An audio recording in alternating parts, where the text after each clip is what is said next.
आम्ही गावाला निघालो होतो आणि प्रवासामध्येच विचार केला नाश्ता करायला थांबायचं. सो प्रवास करताना एक गोष्ट नेहमी होते ना, की आपल्याला एखादं चांगलं हॉटेल दिसलं की आपण लगेच थांबतो. पण त्या दिवशी असं झालं की रस्त्यामध्ये कुठेच आम्हाला हॉटेल दिसत नव्हतं आणि तिथे कुठेच नाश्त्याची जागाही दिसत नव्हती आणि अचानक रस्त्याच्या कडेला एक छोटंसं हॉटेल दिसलं. हॉटेल अगदी साधं होतं, फार मोठं नाही, काही फॅन्सी डेकोरेशन नाही, मोठा बोर्ड नाही, अगदी छोटंसं आणि साधं मराठी हॉटेल. पहिल्यांदा पाहिल्यावर असा थोडा विचार आला मनामध्ये की इथे नाश्ता करावा की पुढे जावं. पण पुढे कुठेच हॉटेल दिसत नव्हतं म्हणून म्हटलं चला एकदा ट्राय करूया ना. आणि आत गेल्यावरती आम्ही मेन्यू बघितला, तो सुद्धा खूप मोठा नव्हता, एकदम लिमिटेड डिशेस होते. मग आम्ही जास्त विचार न करता डायरेक्ट मिसळपाव ऑर्डर केले. आता खरी मजा ना इथून सुरू झाली. मिसळ समोर आली तेव्हा ती दिसायलासुद्धा अगदी साधी होती. काही प्रेझेंटेशन नाही, काही फॅन्सी टॉपिंग नाहीत.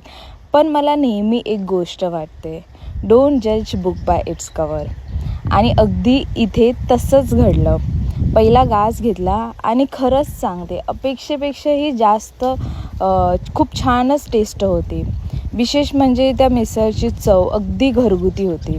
आजकाल कसं आपण मोठमोठ्या रेस्टॉरंटमध्ये जातो, खूप सुंदर ॲम्बियन्स असतं, खूप प्रेझेंटेशन्स असतं, पण कधीकधी एखाद्या छोट्याशा हॉटेलमध्ये मिळणारी साधी चव मनाला जास्त भावते. इथली मिसळ ही तशीच होती. तिखटपणा योग्य होता, चव छान होती आणि सगळ्यात महत्त्वाचं म्हणजे खाल्ल्यानंतर अगदी घरचं काहीतरी खाल्ल्यासारखं वाटलं. आणि तेव्हा मला एक गोष्ट जाणवली, आपण एखाद्या ठिकाणाला फक्त ते किती मोठं आहे, ते किती सुंदर दिसतं आणि त्याचं प्रेझेंटेशन किती चांगलं आहे यावरून जज करू नये.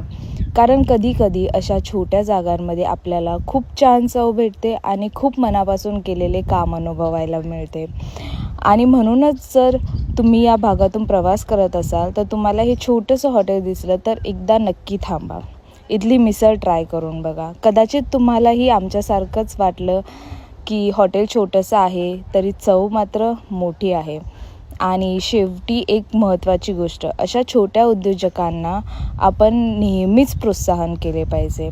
कारण प्रत्येक मोठा व्यवसाय कधीतरी छोट्यापासूनच सुरू झालेला असतो ना. आपण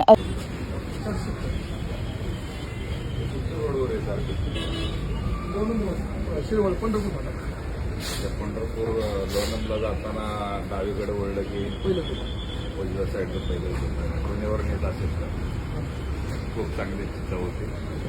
काय नाव आहे हॉटेल?